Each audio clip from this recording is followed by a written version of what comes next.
We're live. What is up, everybody? Good evening, Sober Nation. We are back this Thursday. Hi, Tori. Hey, Veronica, how are you? Good, good. Happy to be back this week. And this week we are talking about sobriety myths. And we actually published a poll on Tuesday and we got so many comments. And basically the question was, what are some of the myths that you had, that you believed in, and you sort of discovered they weren't true yourself? And a lot of people got involved and shared, and we just loved like all of the answers that we got back. So we are going to discuss some of the top answers that we got back in the comments. But if you're watching this, feel free to jump in the comments. Let us know, what are some of the myths that you believed in that you discovered were not true when you were in sobriety? And even if you're not in sobriety and you're pondering and you're still ambivalent, what are some of the things that you're afraid of, if you were to get sober? Tori, share your myth. What was your myth like before you got sober? I think, and okay, this is I'm just gonna get right into it. Okay, so go for it. Let's do it. So one of my biggest myths, and I think one of the biggest myths that a lot of people had and still have if they are getting sober, is not being able to have fun. And I know Geraldine just posted that. Yeah, I was just gonna say hi, Geraldine. Hi, Rebecca. Hi, Brian from Ohio. Hi, Mike. Hi, Constance. Hi, Gerald. All of our friends are here. Hi, everybody. Thank you for joining us. I know. I love it. Hi, Anna. So good to see you too. So I thought I wouldn't be able to have fun. Like I would just be this boring person with no life, go to work every day. I think I wrote about that too in a blog. Like I'd come home and like cook in my crock pot and watch and like crochet, and I'm like 26, and be like an old lady. Yeah, and that'd be my life. But it's not true. Yeah. That was definitely one of mine too. I was so afraid that I wasn't going to have fun and just, I don't know. Yeah, just having fun or just not being able to cope with life. Like I was so used to, like, since I was a teen, like just, just not having something in my system to just going the day without something in my system just seemed impossible, and I just couldn't. I didn't think I was going to be able to function without something in my system, more than the having fun piece, because even like when I wasn't really having fun like that. But I just didn't think I was going to function. Let's see who else is checking in tonight. Katie, she's saying hello. Ernesto with San Bernardino. I was born there, FYI. So you're from the Inland Empire? The IE. Michelle is joining us, also from California. A lot of people from the West Coast checking in. It's like, what, 6 o'clock for you guys? Are you guys just getting home from work? New Orleans is in the building, also checking in. I love New Orleans. Hi, Philip. Let's see, who else is with us? Christopher on the other coast from us. There you go. Wait, forget the coast. Special shout out to Shane tuning in from Australia. Like, what? I know, we have somebody from Australia tuning in. Jennifer, also in Southern California. Chuck is with us tonight. Welcome back, Chuck. So good to see you. New Orleans. Mm-hmm. Yeah, man. There's a lot of people checking in tonight from all over the world. Mike checking in from Cleveland. Brenda saying, what's up? Kira's with us. Tamara's from Sacramento, and she's celebrating on May 19th. Congratulations on your upcoming anniversary, girl. 19 years. Look at that. That's amazing. I know. So amazing. Amanda from Kansas. We have Katie from Philly, Jeremy from Detroit, Canada in the building. Hi, Ryan. And Geraldine is in Pasadena. What is this? I love it. I'm so stoked that you guys are all with us. Anna, Chicago. I don't know how you deal with the wind, and it's so cold, and it's just, I don't know how you live life in Chicago, you guys. Rich is joining in. Rich is checking in, and he just left a pretty long comment in there, and the comments are going by really fast. So I'm sorry, you guys, if I can't. Wait, I'm going to read it. Waking up every morning knowing I'm no longer bound by the chains of addiction is a great feeling, to say the least. Hello, yes. Knowing I can wake up without having to think about how or when I'm going to get my next fix is liberating. I've been sober now for 2 years after a severe addiction to opiates for many years. When I went to prison, it didn't feel unfamiliar or different to me because I had created a prison in my own mind by shutting off everyone I love. Dang, that's deep. Rich, that's deep. He's dropping wisdom, I'm telling you.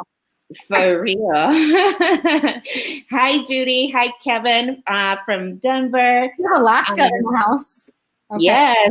And Kip is checking in from Glen Falls in New York. We have San Diego. Constance is from San Diego. I was just there. Corey in Virginia Beach, Missouri. Laura. Hi, everyone. So thank you so much for checking in and letting us know where you're tuning in from. We're so stoked that we have a community that not only pretty much we have members in every state, but then we have people in Canada, Australia. That's I just can't believe it.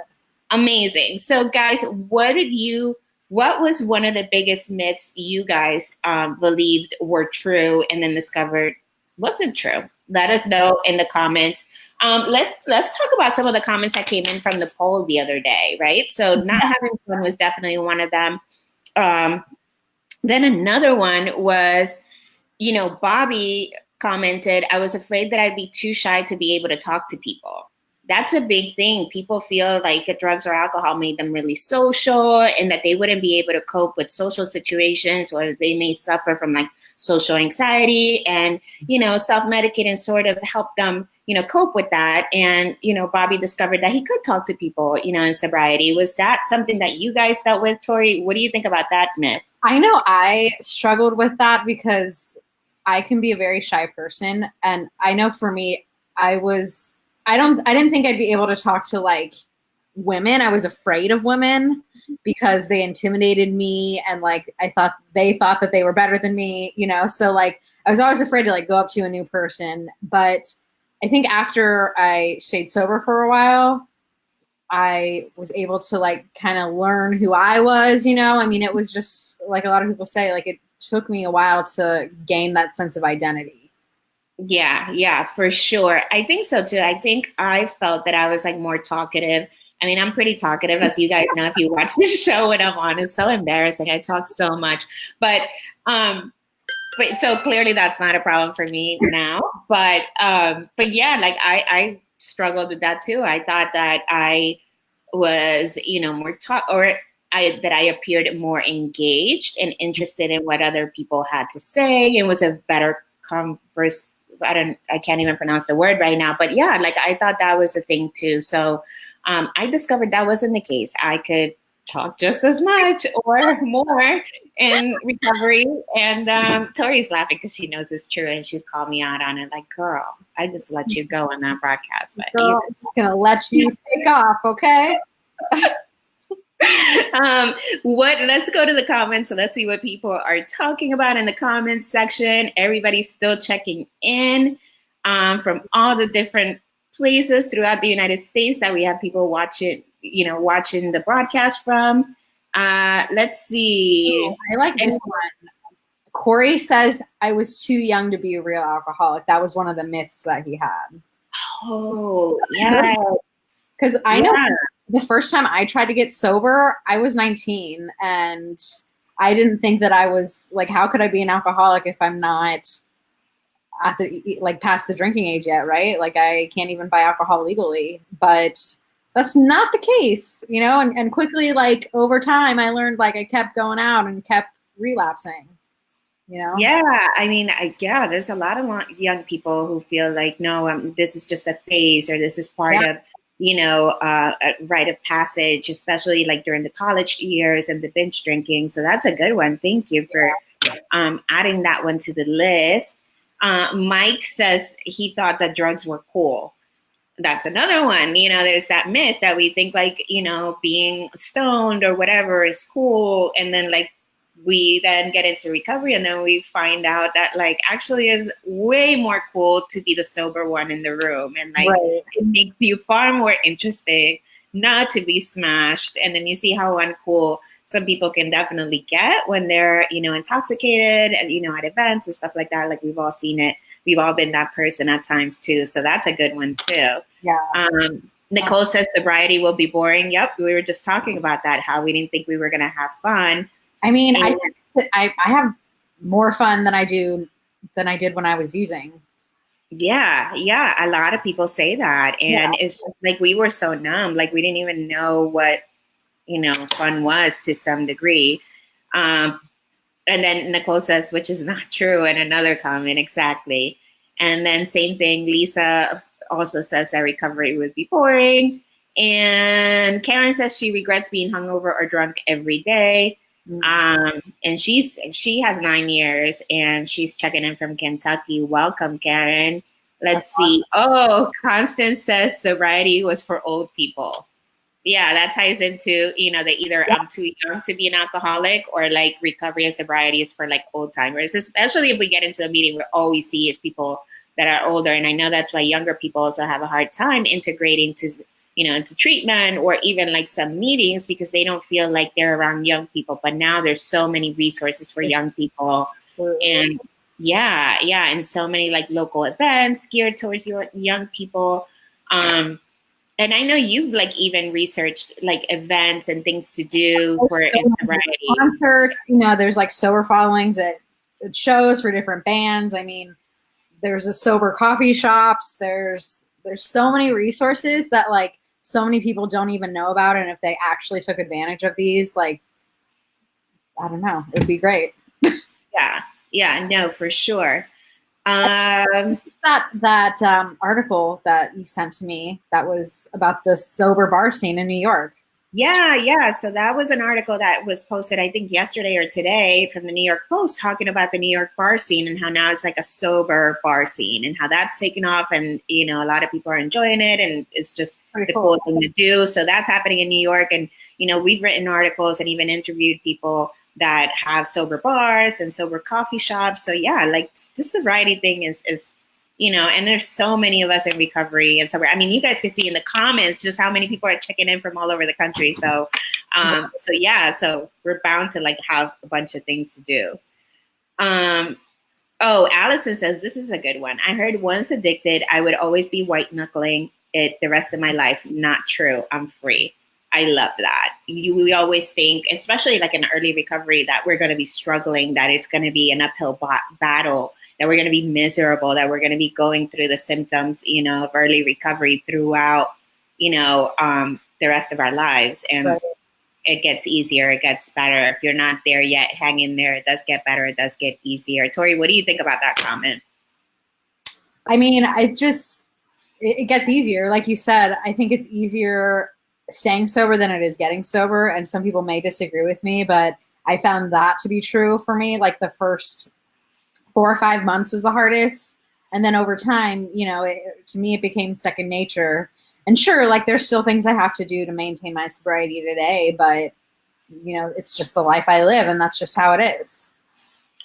Trisha is asking she just asked a question about sponsorship, and she's saying that that she asked a woman to sponsor her and that person's not getting back to them. Should she get a guy sponsor? It's usually like best practice to get another woman to sponsor you, just because, they can relate to some of the stuff that we go through and vice versa. Like men can relate to men and women for, life experiences or whatever. I just try to get someone else. Maybe that person's busy or going through some stuff, or they just don't have the bandwidth.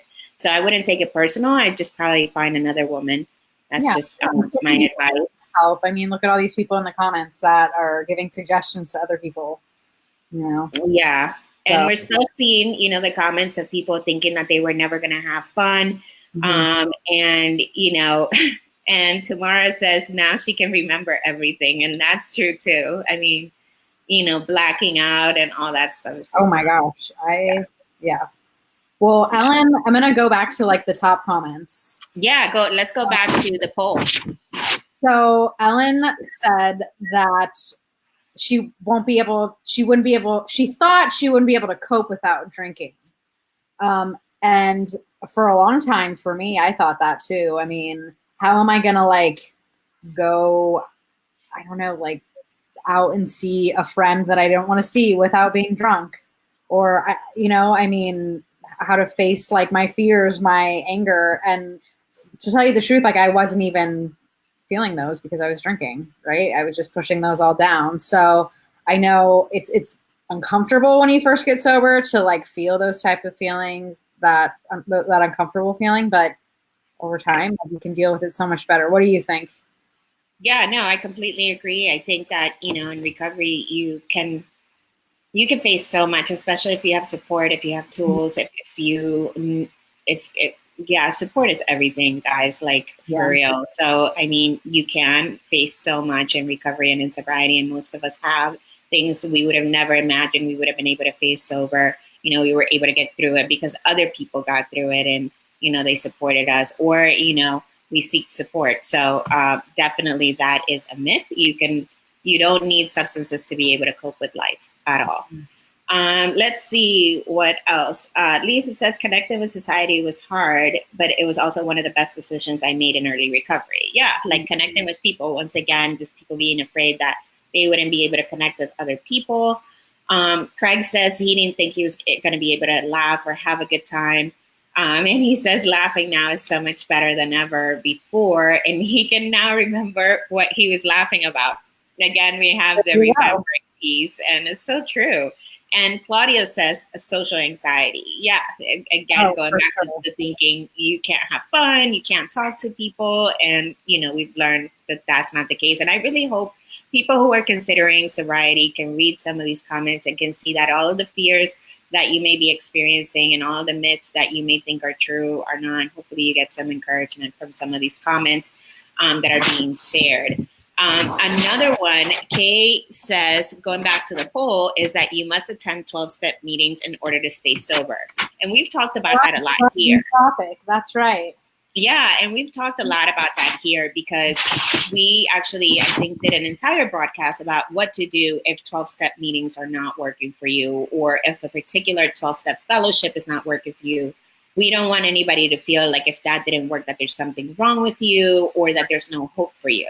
That's not the only way. There are several ways. That just happens to be, you know, one of the ways that, you know, that a lot of people have gotten support, have gotten sober through, and it's free and it's everywhere. And it's just kind of like the most common thing.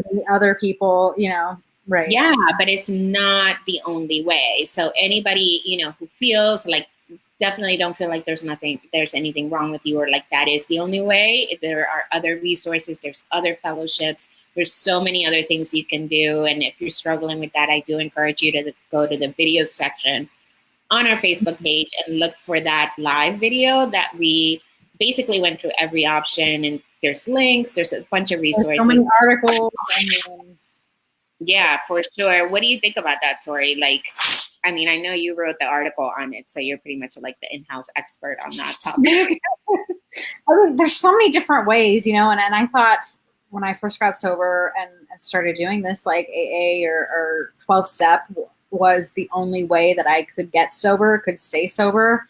But there's so many people that do different things and partake in different types of fellowships. I mean, there's like, I think there's one for like Seculars Anonymous or something weird like that. Smart Recovery, you know, all sorts of different things. So I would suggest like find out what works for you. Go to as many as you can and find out what you like the most.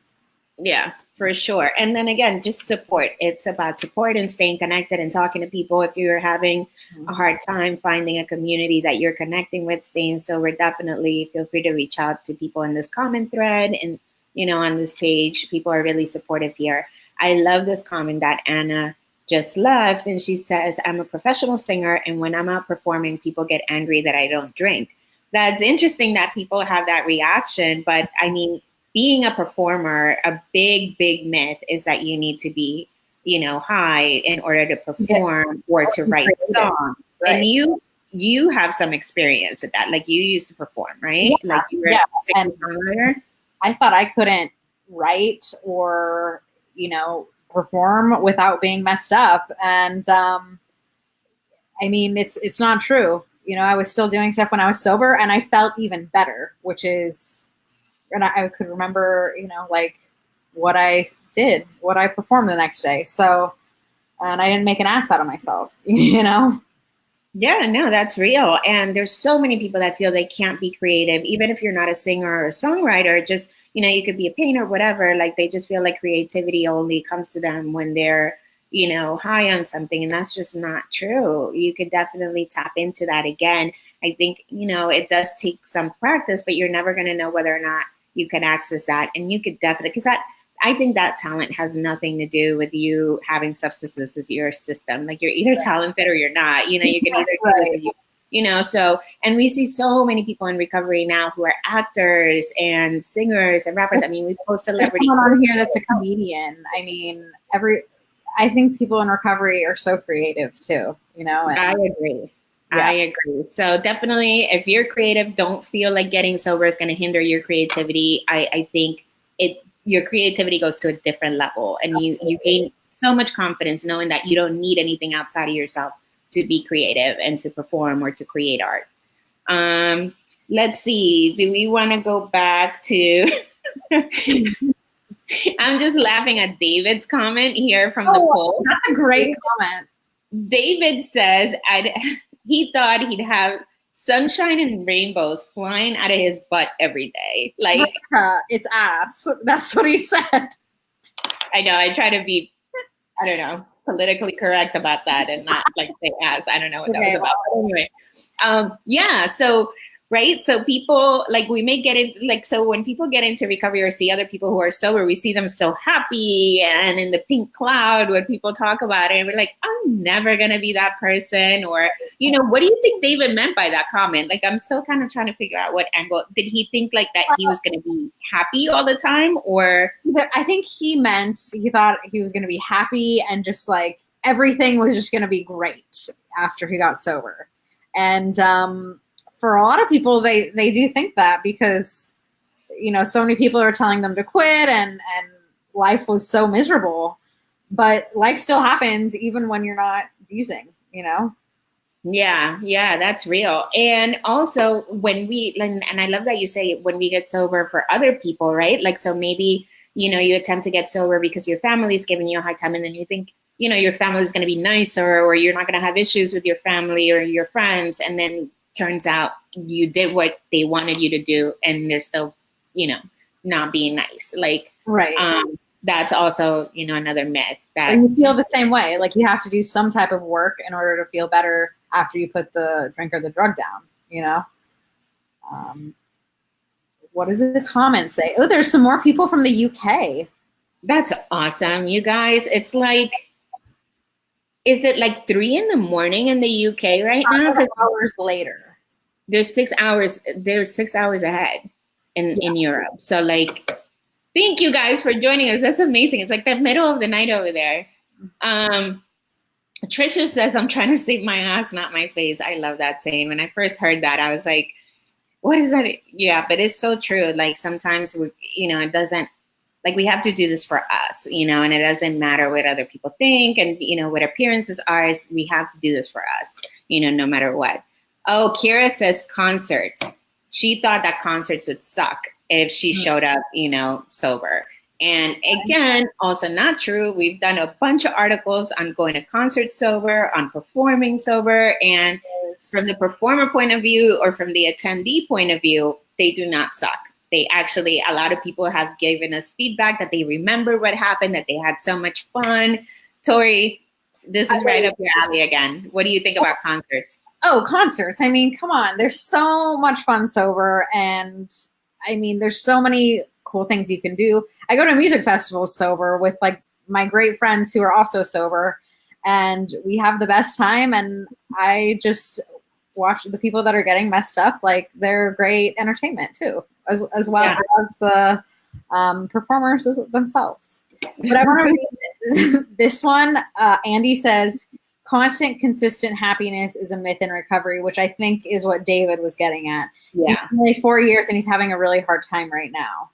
We're sorry to hear that. Thank you for sharing that and for being like honest about where you're at right now. And we wish like whatever you're going through that you're able to get through it. And we're here for you. Definitely lean on this community if you need us. But yeah, we still have hard. I mean, I had a hard week a couple weeks ago. You did like 2 weeks ago. I mean, but that's why we talk to each other and do this so we can, because we don't know, I don't know how to do this thing by myself. Yeah, life just does not get easier because we're in recovery or because we're sober. And, no matter what we think, just life happens and it shows up. And I think we're better equipped now to deal with it than we were. Because I don't know if you guys remember, for those of you who have been, in recovery for a while, how dramatic everything was. And I know I was like super dramatic and, one little thing would turn into like a movie.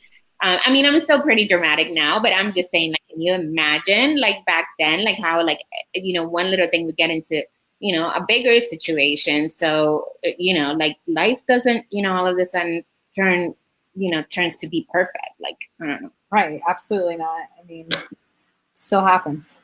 Yep. Okay. Let's see. What else are people saying?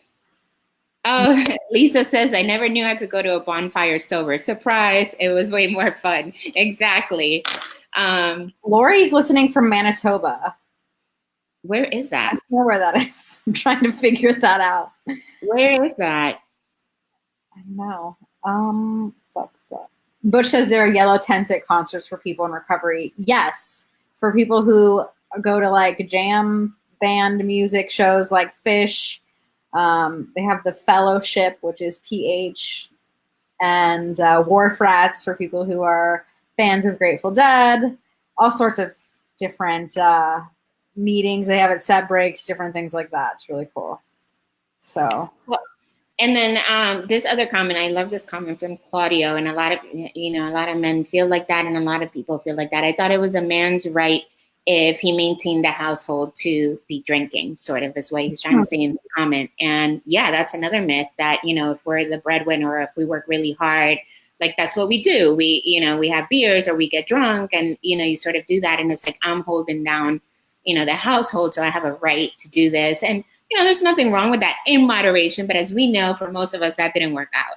So I think, if we have support and people who love us around us and tell us, hey, you're kind of crossing that line. And yeah, so that's another myth that society kind of puts that out there for us. And we, it's kind of like those societal roles that we believe we have to play. Yeah, exactly. John, but also I'm making note of that. Like, I think in today's world, those types of roles are being pushed farther and further away from people's minds. But John says, ladies question, there are many Facebook posts out there that still claim alcoholism and drug addiction can be solved by willpower.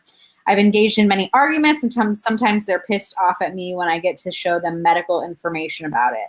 This is hard for me to talk to you about this. How do you ladies deal with sobriety when you're grieving for 2 lost loved ones? My mother died several years ago, and his brother. Or you want me sorry for your loss? Like that's rough. I mean, I think like definitely you need to seek support. I don't know what kind of support, but there's a lot of grief and loss groups, local grief groups, and definitely therapy and support. And I think this kind of goes outside of whatever you're doing to support your sobriety and your recovery. I think you also need to deal with the grief and that you may need additional support besides whatever you're doing to maintain your sobriety and your recovery. And again, there's local grief and loss groups, and there's just a lot of resources out there. I would probably go online and do a search and see what's in your area, but definitely support, because that's rough, and that's definitely tough. I know, and I'm gonna get a little personal because I lost my dad when I was sober, but then I relapsed after it. And I mean, I know how easy it is to fall into like a depression where you don't want to go out and like hang out with people or go to a support group. I mean, but you just have to get out of your comfort zone. Like I know it's so much easier to stay in your house and like just kind of wallow in what you've lost. But getting out of your comfort zone is the way that that's gonna help. So. I'm so sorry you went through that. I didn't know that, Tori. Yeah. And I'm glad you shared that because, one can say go to a grief group, but unless you've been through it, and you've dealt with those feelings of like that depression and not wanting to leave your house. Did I just lose Tori? I think I lost her, but she's coming back. Hi, welcome back there. Like, don't leave me. Yeah, no, that's a tough one. That's a tough situation. And it's actually, that's one of the things I think about. Like if I were to lose a parent or, a close family member, there's that reservation or that thing, like, I don't know if I could stay clean and sober through that. And I've watched a lot of my friends, a lot of people that I know get through it sober and in recovery, but that's also could be, viewed as a myth that, you can't get, like, that's something that I've even discussed, with my sponsor, right. Like when we talked about reservations, like if, one of my big, like should something happen to one of my parents, like, I don't know that I could deal with that. And I don't know, you might have to like tie me to something. And the thing is though, like my dad's passing did not make me relapse. Like I made me relapse. Yes. I agree.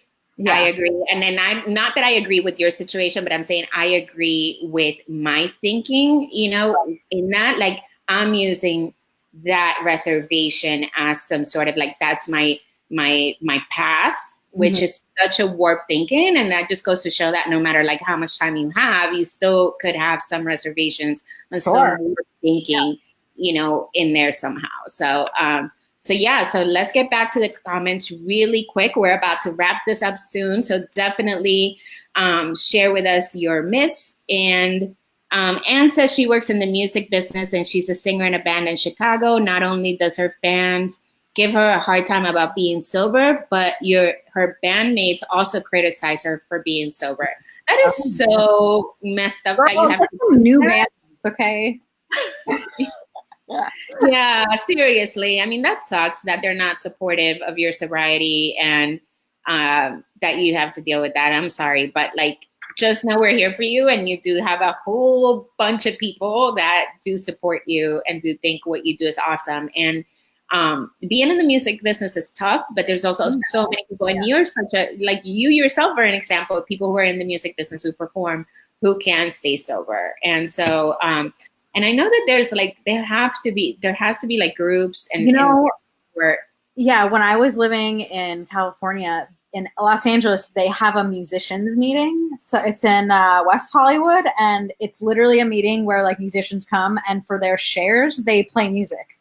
So check that. And then for the chips, they give away guitar picks. That is so awesome. Yeah, that's really cool. That is super cool. Okay. Let's see what else. Oh, okay. Last one here from the poll the other night. Cheryl says one of the myths is that she thought it was okay to have a drink on occasion. So that's another one that people may think like it's okay to have. And I've seen that in the comments a couple of times this week where people thought that it was okay, or they were sober now, but they're like, I know that it's okay for me to like have one drink in the future, or that they can drink in moderation. That's a big one for a lot of people that they think like, I just need to calm down for right now. And that works for some people. Some people can control this. Some people can. It's not everyone.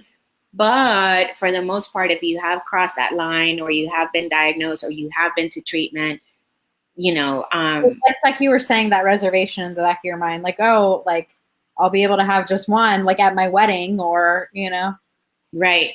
Yeah. You have to check what your reservations are and talk, maybe like write down of what, just like at some point we address what our triggers are, and sort of, I think we all could benefit from like writing down what our reservations are and kind of check that and check your motives and check where you're at and see, and maybe this is a good topic to just kind of get that thought process going and just having that conversation of like first of all, two things I learned from this episode. We need to do an episode on reservations, and we need to do an episode on grief and loss. I think those are two topics we haven't discussed. And for those of you watching, if there are any topics you'd like us to discuss, if you want, the community to, kind of gather around like we are tonight and discuss another topic, let us know in the comments what else you'd want us to discuss or to write an article about. If you want to write an article, Tori, do you want to share about writing for Sober Nation? Yeah. If you want, sorry, I'm literally cutting you off right now.